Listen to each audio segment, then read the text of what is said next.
The weather's still cold outside, but I wanted to give you a little bit of a sneak peek about what we have going and growing here in our greenhouses at the Botanic Garden. So just thought I'd give you a little bit of highlights of some of the new plants and some of the annuals that we have growing that we'll be placing out in April. So to start us off here, we've got a Joseph's coat, and this particular Joseph's coat we're actually growing for a special garden that's going to help us celebrate our 50th anniversary. So we're actually going to do some topiary stuff with this a little bit later on in the season. And then I want to show you this other plant here. This was one that we grew last year in one of our hanging baskets, and it is Cora Cascade strawberry. So strawberry is the pink one. There are a couple other different varieties, but it's actually kind of a weeping or trailing periwinkle. So a really cool plant for hanging baskets in particular. You can see we have a lot of open space still that we are planning on taking some cuttings and rooting some of those. Back in the day, you might remember some of our greenhouses when we did this in the winter time, they'd be completely full and overgrown right now. What we've decided to start doing is taking a couple of cuttings and really making those mother plants. And then we don't really take all the cuttings we need until later in the season. Because what we were finding is we were having to pinch and prune them back so much. It was more maintenance than we really needed. So you can see we're still pretty minimal, but we're going to be taking a lot more cuttings and have those to place out into our garden later.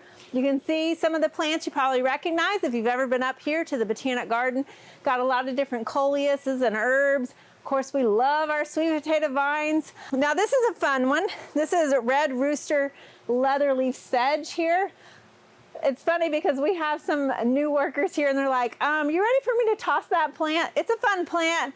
Not for everyone, I will admit. So it has this bronze color to it, but it will become this nice sedge out in the garden. And again, this is the look it's supposed to have. It's not going to get green, so be aware of that. It is getting plenty of water and love here, and it's doing just fine. Now you also see we've got several different vines growing here. One of my favorites is the Snell vine, and if you look, we've got some flowers that are just starting to come on here. And it's kind of got this like corkscrew, but it'll turn to a purple flower once it starts blooming. And then of course down the road we have, or down the way a little bit, we have our upside sweet potatoes. So those are the ones that actually climb for us. We've got black coffee, which is the dark one.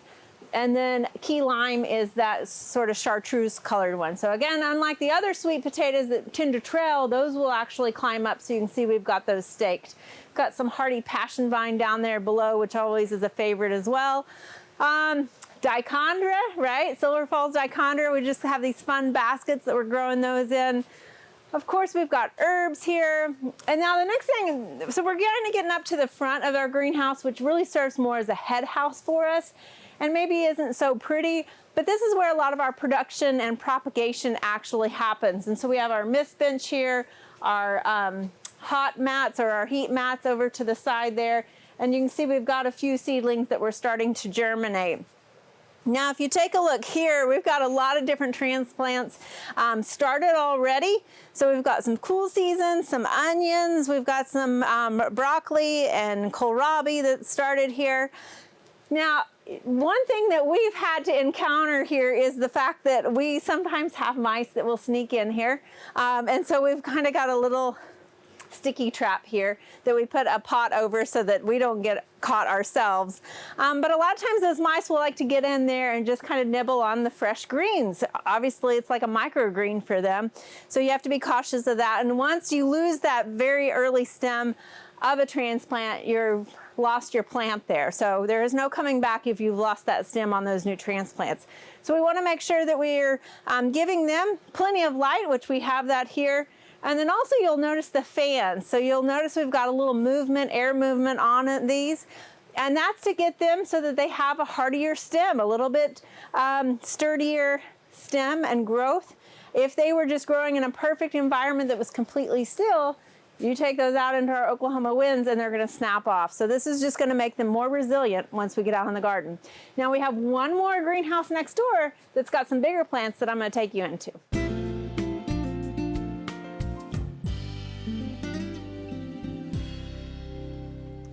So here we are in our other greenhouse, and you can see We don't have the rolling tables in here because we have a lot larger potted plants, a lot of our tropicals that we put out on our patio.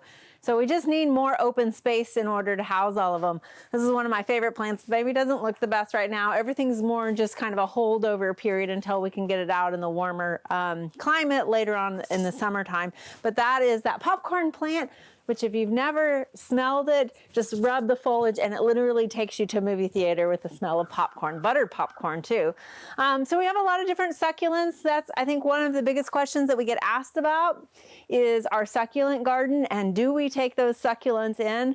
While there are some that are hardy, there are definitely a lot that we do bring in. So this is the pencil plant, you can see, and it's getting quite large. Some of these were actually kind of outgrowing our space here. And then we have a lot of our containers, so our different discs that we actually mount out into the garden on the posts. We have those here. And then again, a lot of our tropical plants that we like to put in our big containers. Now I got a little surprise for you. So in celebration of our 50th anniversary, this is a little bit of a sneak peek of what we are building to go into our 50th garden. And so we had Biosystems actually constructed these for us, and we've got some golden jasmine that we're working on growing up.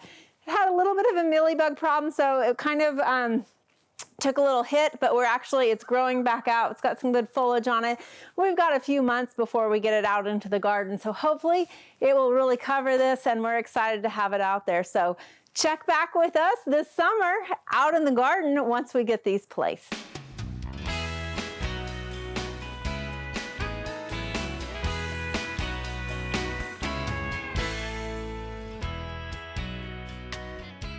We hope you enjoyed this video as part of our Oklahoma Gardening YouTube channel. You can also find even more videos on the OK Gardening Classics YouTube channel. And join us on social media for great gardening tips, photos, and discussion.